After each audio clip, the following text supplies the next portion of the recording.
Steve Rogers' Captain America is arguably the most steadfast moral hero in the Marvel Cinematic Universe, defined by his unyielding moral compass, courage, and loyalty, often placing duty and the greater good above personal gain. From his transformation in the first Avenger to his sacrifices in Endgame, his evolution from scrawny idealist into a symbol of resilience, balancing virtue, duty, and pragmatic choices is a defining trait that has helped him stand against the greatest universal threats. Today, we're going to discuss the three branches of normative philosophies, specifically deontology, virtue ethics, and consequentialism, that make up Steve Rogers as one of the greatest heroes not only in cinema, but in culture. Let's break down each of these three normative philosophies, each accompanied by an example through Captain America's life in the Infinity Saga. Deontology is a branch of normative theory that emphasizes adherence to rules or duties as the basis for moral framework, regardless of the consequences it produces. Rather, it prioritizes the rightness of the action rather than the outcome it may produce. Deontology can be clearly seen in Steve's devotion in Captain America Civil War against the Sokovia Accords. The Accords are a government proposal to regulate superhero activity after the collateral damage from the numerous battles. Steve refuses to sign the Accords, prioritizing his unwavering moral principles over the potential outcomes. For Steve, right and wrong aren't dictated by what's practical or what might save more lives in the long run. They are absolute. In Civil War, this is further pushed when he protects Bucky Barnes, also known as the Winter Soldier, despite Bucky being a wanted fugitive. Steve believes Bucky isn't fully responsible for his actions, as he was brainwashed by Hydra, and his duty to his friend and his belief in justice outweighing any legal or consequential argument emphasizes that his actions stem from an intrinsic sense of moral obligation. Whereas an opposer such as Tony Stark or maybe General Ross supports the Accords, arguing from a utilitarian perspective that oversight could prevent greater harm and rebuild public trust. Steve, however, rejects this approach in the film. Let's go to another branch of normative philosophy, virtue ethics, which is another great example of Steve's moral beliefs. It shows his character and moral virtues as the foundation of his ethical behavior, focusing on his being rather than his doing. It posits that cultivating various traits, such as honesty and courage, leads to a life of flourishing and ethical decision making. Think of it simply as we don't lie, we don't steal, we don't cheat, because we know it's the right thing to do. And in conjunction goes along with deontology. Virtue ethics can be seen in Captain America the First Avenger, during his training at Camp Lehigh before he becomes the hunking super soldier. Colonel Phillips tosses a dummy grenade into the recruits, and while everyone else scatters, Steve instinctively leaps upon it, shouting, "Get back," willing to sacrifice himself to save others without a second thought. This moment isn't about following a strict rule like deontology or calculating the best outcome such as utilitarianism. It's about who Steve is, his courage, selflessness, and sense of duty, which aren't decisions that he mulls over. They're baked into his nature. This was the manifestation of his conversation with Dr. Erskine in the recruiting center when Steve proves his worth by saying that he doesn't want to kill anyone. He just doesn't like bullies. You didn't answer my question. Do you want to kill Nazis? I don't want to kill anyone. I don't like bullies. Now, let's touch on the last point of normative philosophy, or consequentialism, or simply put, the ability to judge the morality of an action based on its outcomes. In some cases, it prioritizes the actions that produce the greatest good for the greatest number, but not always. In essence, the ends justify the means. Now, this may seem confusing, as it sounds a lot like utilitarianism. But while all utilitarians are consequentialists, not all consequentialists are utilitarians. Simply put, the difference in the two is that the general idea of good is better than if it maximizes happiness, and that happiness is what's needed for the utilitarian philosophy. This idea of consequentialism that Steve embodies reinforces the idea of his deontology.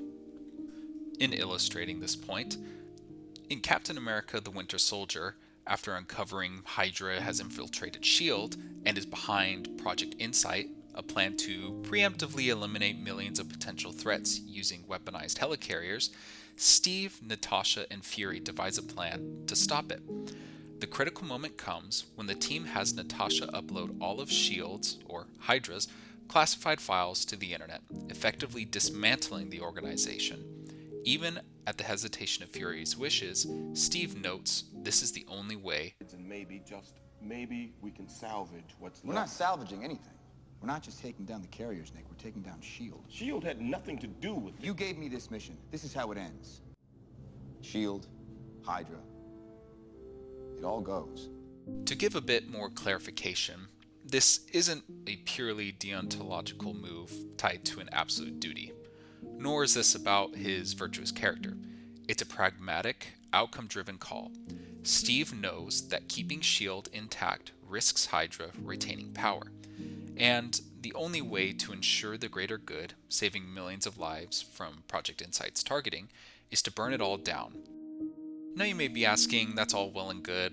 Captain America displayed these virtues, these philosophies, more rather, at different points in time, but when's one where he actually embodied all three? Well, I do have a great example for you, and it's during the Battle of Wakanda in Avengers Infinity War, particularly with his stance on Vision and the Mind Stone. Steve's initial decision to protect Vision rather than destroy the Mind Stone or give him up to Thanos right away reflects a consequentialist view. Simply, he puts, we don't trade lives. Once the battle ramps up and Thanos' forces close in, Steve's deontological side kicks in hard. He stands firm on his moral duty not to sacrifice Vision preemptively, rooted in his absolute principle that trading one life for others is wrong, no matter the stakes. This isn't about calculating the odds, like consequentialism would be. It's about what he sees as inherently right: protecting a friend. Throughout the battle and nearing the end when Thanos comes, Steve's actions flow from his core character: courage, loyalty, and integrity. When he faces Thanos alone, while Wanda is destroying the Mind Stone, he doesn't back down.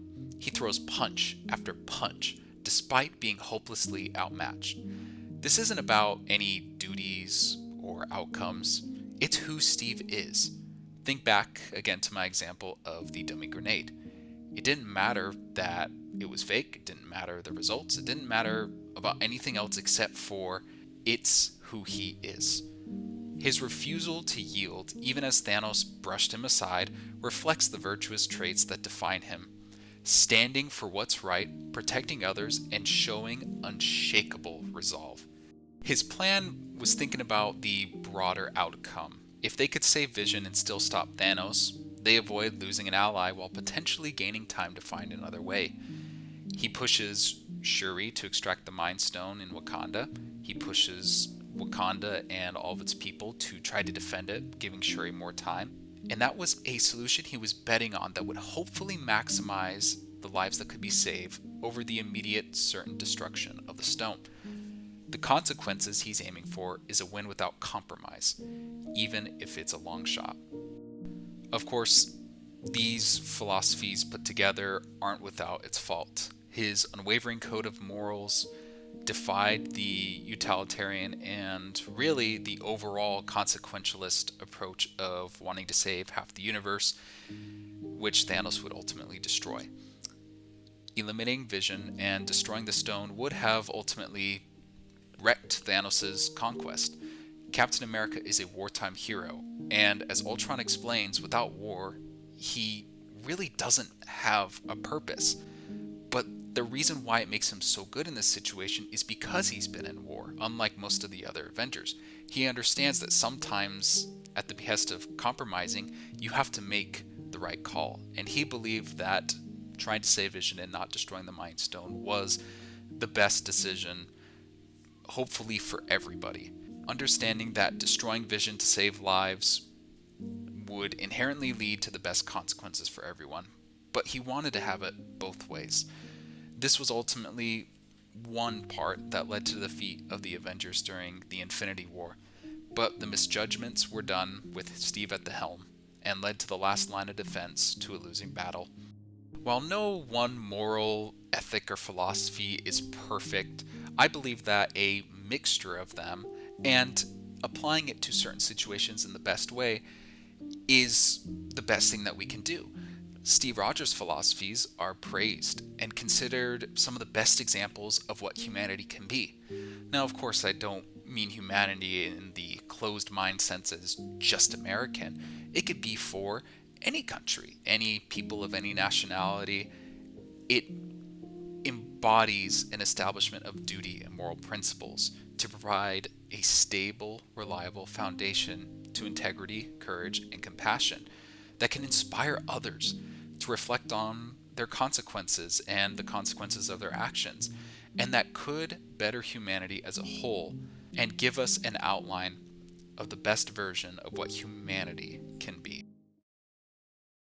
I love talking about philosophy of characters and people, and if you agree with me about Captain America or maybe have some disagreements or noted some things that maybe I missed as far as philosophies that characterize Steve Rogers, please let me know in the comments down below. And please, while you're down there, also let me know maybe if there's a character you want me to do. I was thinking of doing Thanos probably next, or maybe Daredevil, Deadpool, Wolverine, Professor X, any number of characters, or perhaps maybe ones that aren't in the MCU, like Superman or James Bond. If you could leave a comment down below, let me know what you think. That would be amazing. If you could like and subscribe to this channel, that would be amazing. That would just keep me going, chugging along, so I'll keep making these videos. But as always, have a wonderful day, and I'll see you in the next video.